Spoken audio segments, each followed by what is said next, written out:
Everyday superpower. We talk body language, relationships, game, everything in between. I'm going to lay it on you nice and heavy today, people. Let me shrink myself. Look at this. We got a right topic for conversation today. I'm going to tell you how to look into the mind of others, right? The eyes completely in connection, direct connection with the brain.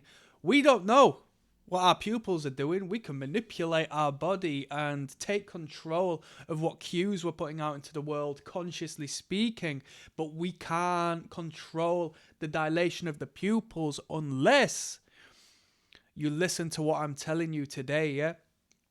How do I know if she's attracted to me? How do I know if she's aroused by me? How do I know if she's interested in the ideas I've got? How do I know if she likes the food I'm cooking? And how do I know what she thinks about this person and the next person and so forth? I'm going to teach you how to identify this through this specific behavior. Yes! Yes! Game.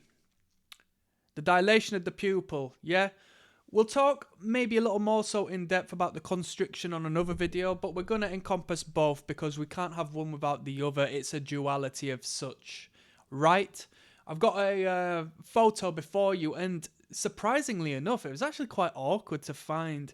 This could very easily be edited because it's very hard to find that actual imagery on the internet, you know, comparing and contrasting the two in a literal manner, which is ridiculous. We're all humans. We all more or less express this nonverbal behavior. So in a literal sense, taking out the whole human communication aspect of things, the pupil dilates to allow more light in. So if we're in a dimly lit area, so if you look at the sky behind me, it's getting a little darker now.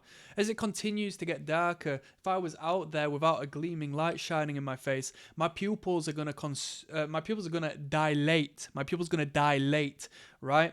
To allow more light into the retina, allowing me to see more clearly. Yes, it works in parallel to the lighting.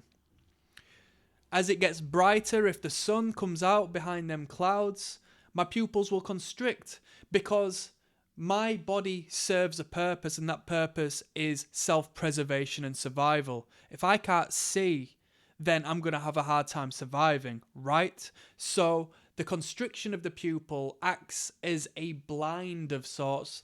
It brings down the blind, says we don't need that much light in. We're going to damage our eyes by allowing all this light of the sun in, right? So that is the dilation and the constriction. Now let's apply it into the sense of communication. This is fantastic because this is how you're going to get better at eye contact, because you're going to stop being egocentric and within your own head and within your own body and looking at the world through yourself. You're going to get through the eyes of others. You're going to look at the person you're engaging with, that beautiful woman you're engaging with, and you're going to pay attention to her pupils. In being conscientious and in acknowledgement of her eyes and her pupils, not only will you be showing the utmost attention to that individual, that concentrated attention that other people are scared to show, that confidence that will manifest through doing so, at least that perceived confidence, you will stop being so conscious of who you are, but more so about who she is, right? So you leave the narcissistic side of the spectrum and enter the empath. Now, let's metaphorically apply what we've learned about the letting in of the sunlight and the shutting out of the sunlight. Just as when we don't want to let any more light in, we apply that to thoughts, we apply that to people and ideas and situations. Our brain creates this dilation and constriction of the pupil to metaphorically shut out or allow in stimuli such as the lighting. What do I mean by that? You're talking jargon and gibberish. What I mean is, if I see a pizza, and I love pizza, and I'm hungry, my eyes will dilate to allow more of that stimuli in because I want to see more of it. But if I'm hungry and I see a pizza covered in slugs and bugs and rotting, my pupils will constrict in real time as my brain says, no, no, no, no, I don't want any more of that. Now, apply this to relationships and dating. I bet you money, like the odds are so in my favor that I would put a lot of money on this. I bet that when you see the lady you're interested in, or if you're a woman watching this, if you see the lady, if you see the man you're interested in, your pupils will dilate in real time as he walks around that corner and he catches you off guard. Your pupils will flash. This is also why we find, or one of the pathways as to why we find light-coloured eyes attractive. Oh my God, he's got gleaming light blue eyes. It's because it accentuates the dilation of the pupil. People come across as too intense and create nervous energy in people when they have light-coloured eyes and their pupils are constricted. Have you seen the reaction this creates within people? When you have light-coloured pupils, you hyper-accentuate the dilation and the constriction of the pupil. So when you're speaking to that woman you like, and you say, would you like to go out to grab pizza tomorrow? If you're paying attention and looking at her eyes as you say that, in real time you will see a manifest dilation or constriction of the pupil. I know an architect, right? And we were discussing lighting in restaurants and shops and workplaces and so forth. And she was putting me on game about the different light bulbs, saying we can have a gleaming white light or we can have a more solemn orange light, a yellow light, right? You see these on cars as well, headlights on cars and so forth. And you will see these more dimly lit orange shade light bulbs used in restaurants and cafes and places of such. But when you go into the Apple store and when you go to the workplace in an office, you won't see these orange lights. You will see gleaming, bright, bold lights, right?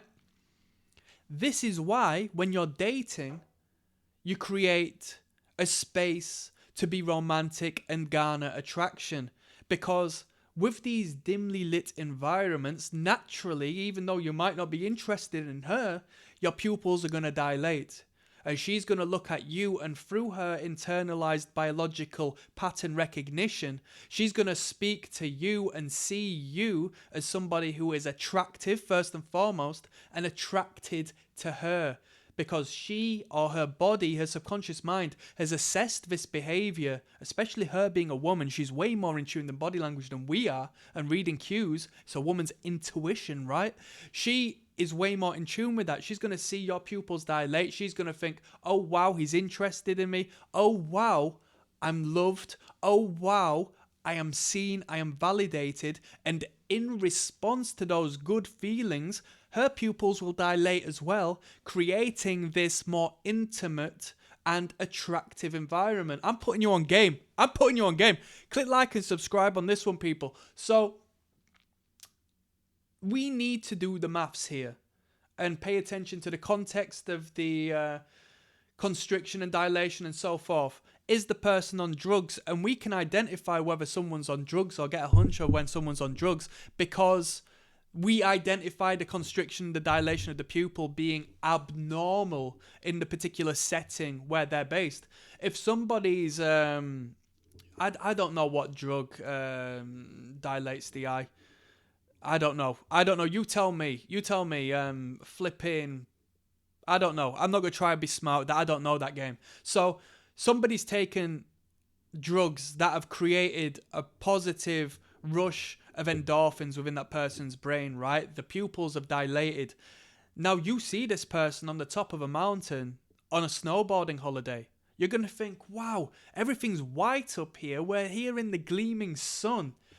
It's abnormal that you have such dilated pupils. So we are aware of non-congruent expressions of this behavior, we just don't really take it in or acknowledge it in our communications with other people, right? There's been several tests done within the marketing field, yeah? I mean, it might be somewhat of an outdated medium, but it still exists online with online advertising. But on the front of magazines, generally speaking, across the board, through 80% of these magazines, whether it's advertised to men or advertised to women, you're going to have a woman upon the front gazing into the camera, giving you direct eye contact because it catches your attention. It's good marketing. Now, if that woman was looking at you with constricted pupils, that's going to be a turn off as opposed to a turn on. That's going to repel you and repulse you as opposed to attract you, yeah? Because we've got a duality of things, repulsion and attraction. So she's looking out directly at you. Are you going to be influenced to buy that magazine if you're being given the snake eye by this lady? Or are you going to be more inclined to purchase or at least look at this magazine a little bit more if she is giving you the bedroom eyes? The puppy dog eyes, right? When you go to shops and you buy toys for kids and so on and so forth, what are the best-selling toys? It's the ones with the big googly eyes. What are the cartoons that garner the attention of the people? It's the ones with the big googly eyes and the giant pupils, and it relates to the youthfulness and the purity of childhood, right? When we're young and we're little babbling babies, we've got these big oversized cute eyes in relation to the rest of our body. It's endearing.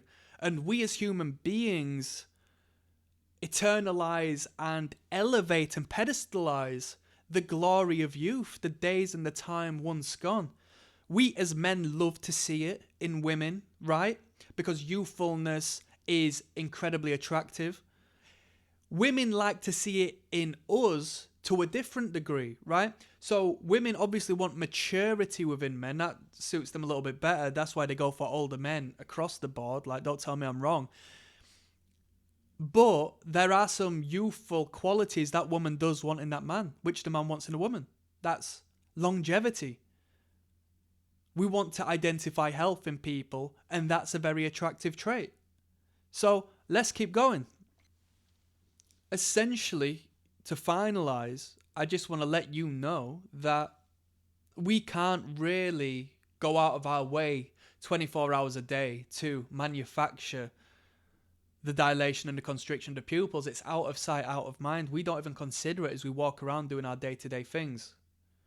So pay close attention to this behavior. I've just put you on some game, yeah?